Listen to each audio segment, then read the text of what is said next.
Halo semuanya, selamat datang di podcast Suara Pelajar yang akan menyajikan topik-topik menarik dan inspiratif. Yang dimana topik ini merupakan kegiatan P5 yang bertema menciptakan komunitas online yang aman dan mendukung aksi kolaboratif dalam melawan cyberbullying.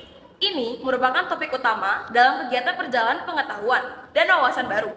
Hari ini, kita tahu bahwa dunia digital telah menjadi bagian penting dari kehidupan kita. Namun, ada sisi gelap dan seringkali terabaikan, yaitu cyberbullying. Hari ini, kita akan mendalami lebih jauh tentang fenomena ini. Kita akan mengenal cyberbullying secara meluas di Indonesia maupun di luar Indonesia.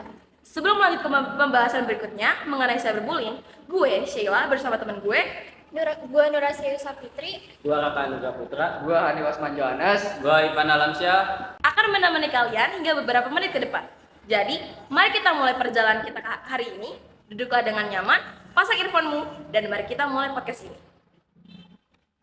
Apa sih yang kalian ketahui tentang cyberbullying? Pengertian cyberbullying yang gua ketahui menurut Bauman pada tahun 2008, cyberbullying adalah penggunaan dari teknologi komunikasi modern yang ditunjukkan untuk mempermalukan, menghina, mempermainkan, atau mengintimidasi individu untuk menguasai dan mengatur individu tersebut. Dan juga menurut William dan Guerra pada tahun 2007, cyberbullying adalah suatu tindakan yang ditujukan kepada seseorang melalui pesan teks, email, pesan gambar, atau video yang bertujuan untuk mengolok-olok, memaki, dan mengancam. Ya, menurut Nurjana pada tahun 2014, cyberbullying adalah perilaku agresif, intens, yang dilakukan berulang kali oleh individu dan perorang dengan menggunakan bentuk-bentuk pemanfaatan teknologi dan elektronik sebagai media untuk menyerang orang tertentu. Sedangkan menurut Kowalski, DKK tahun 2007, cyberbullying merupakan agresi yang dilakukan dengan sengaja dan berulang kali dilakukan dalam konteks elektronik, seperti email, blog, pesan instan, dan pesan teks terhadap seseorang yang tidak dapat dengan mudah membela dirinya. Simpelnya, pengertian cyberbullying itu adalah perundungan dunia maya atau pembulian atau perundungan dengan menggunakan teknologi digital yang terjadi di media sosial, baik itu platform chatting, platform bermain game, dan dalam ponsel. Setelah kalian mendengar penjelasan mengenai cyberbullying nih, kalian ada nggak sih yang pernah mengalami atau menyaksikan tindak perilaku cyberbullying di kehidupan dunia maya? Apalagi kita kan pengguna aktif sosial media nih. Ada nggak sih yang mau diceritain nih tentang kasus cyberbullying?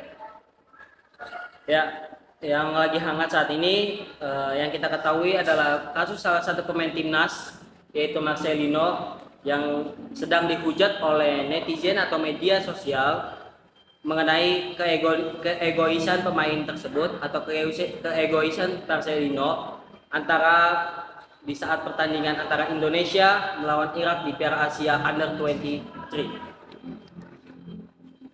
Ada juga fans yang mengkritik Marcelino cukup menghujat karena keegoisan Marcelino pada saat pertandingan antara Indonesia melawan Irak di Piala AFC. Pada saat itu Indonesia tertinggal skor 2-1 di menit yang krusial. Pada saat Indonesia menyerang Irak pada menit 83, saat itu bola yang dioper dari Ivar Jenner ke Marcelino yang berada di samping gawang. Marcelino tidak mengumpan atau mengoper ke strike ke Justin Hubner.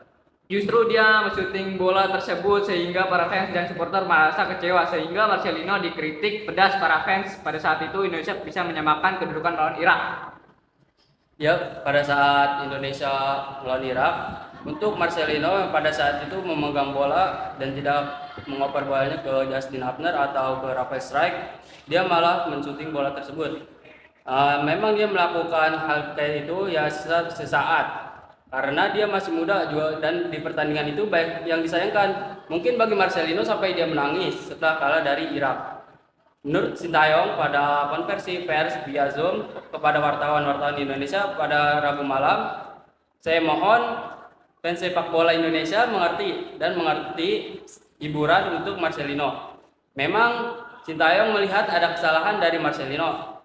Sintayong seharusnya memberi saran kepada Marcelino sebelumnya, tapi Sintayong kemarin tidak bisa kasih saran, jadi ini juga kesalahan Sintayong ibunya. Ya.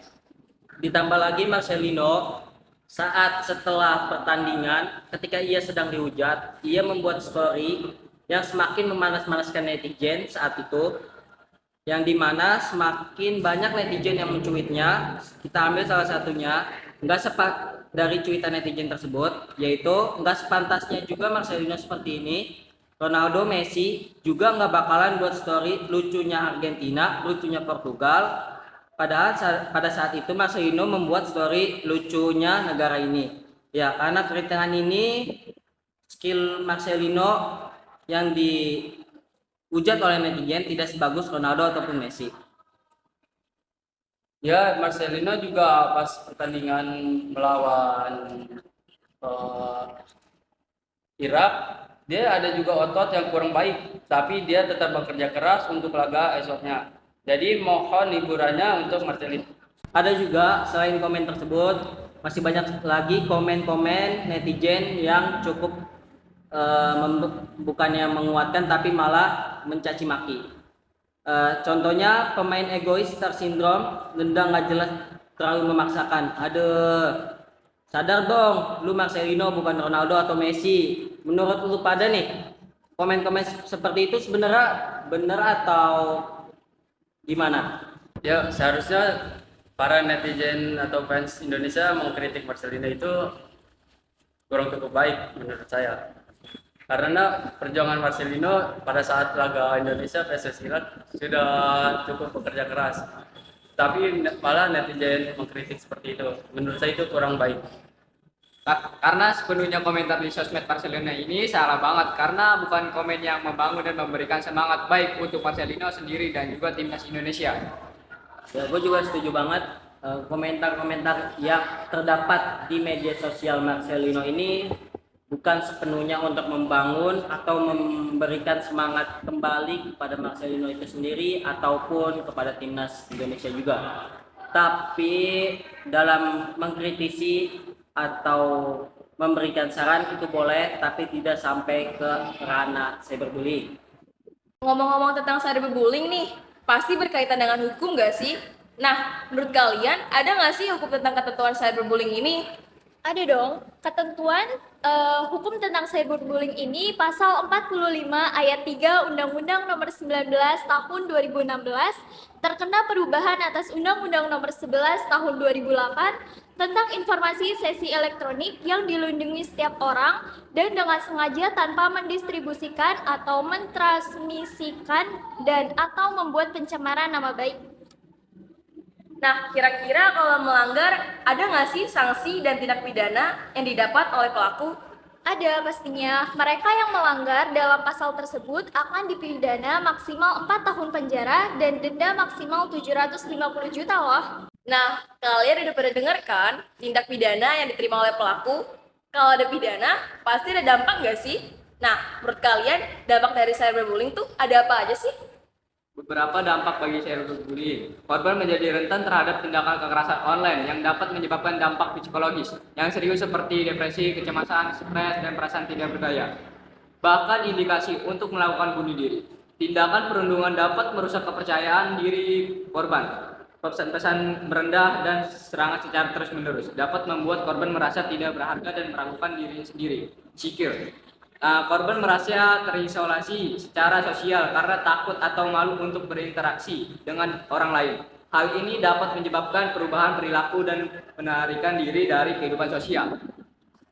Dalam hal akademis, sangat mungkin jika korban mendapatkan hasil akademik yang buruk, gangguan emosial dan mental, dapat membuat korban sulit untuk berkonsentrasi dan belajar dengan baik. Semakin responsif cara berperilaku pelaku cyberbullying, maka semakin peka cara berperilaku korban cyberbullying. Korban akan merasa tidak aman secara online. Mereka bisa menjadi paranoid, khawatir akan serangan terlebih lanjut, dan dapat mengalami kesulitan dalam membangun hubungan online dan positif. Trauma dan pengalaman negatif yang dialami korban cyberbullying dapat mempengaruhi kesehatan mental dan kehidupan sosial di masa depan.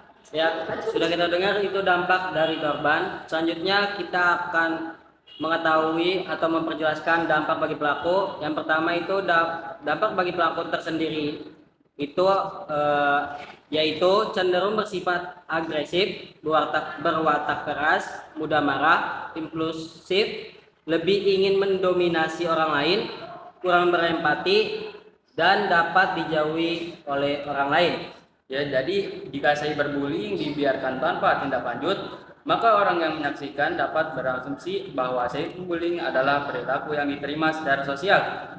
Dalam kondisi ini, ada beberapa orang mungkin akan bergabung dengan penindasan karena takut menjadi sasaran, dan beberapa lainnya mungkin hanya akan diam tanpa melakukan apapun, dan yang paling parah itu mereka merasa tidak perlu menghentikannya.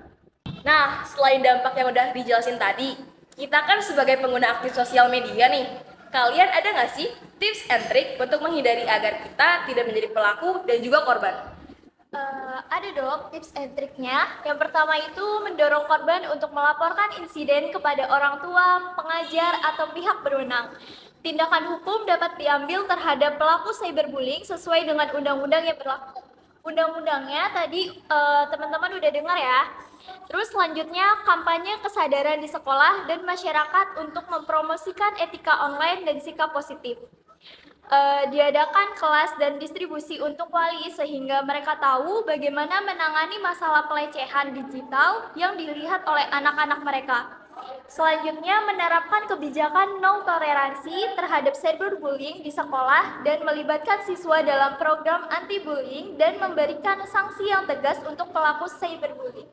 Nah, kalian udah pernah dengar kan penjelasan dari teman-teman gue? Nah, tujuan kita buat podcast ini tuh apa sih? Tujuan kita buat podcast ini adalah untuk memberikan wawasan serta mengedukasi untuk teman-teman semua. Podcast Suara Pelajar akan dampak dari bahaya cyberbullying.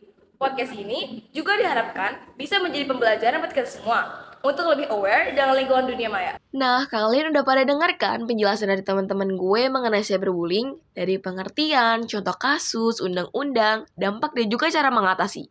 Semoga dengan adanya podcast ini, teman-teman bisa mendapatkan wawasan lebih mengenai cyberbullying. Wah, nggak nyangka banget ya kita udah sampai di ujung pembahasan tentang cyberbullying. Seru dan menarik banget ya hal yang kita bahas kali ini. Baiklah teman-teman, kalau gitu gua mau ucapin terima kasih banyak kepada kalian yang dapat meluangkan waktunya untuk hadir di sini, untuk memberikan sedikit cerita yang kalian punya dan juga aspirasinya. Terima kasih juga kepada kalian yang sudah mendengarkan podcast kita kali ini. Dan yang terakhir, jangan lupa like, comment, share, and subscribe. Bye kawan!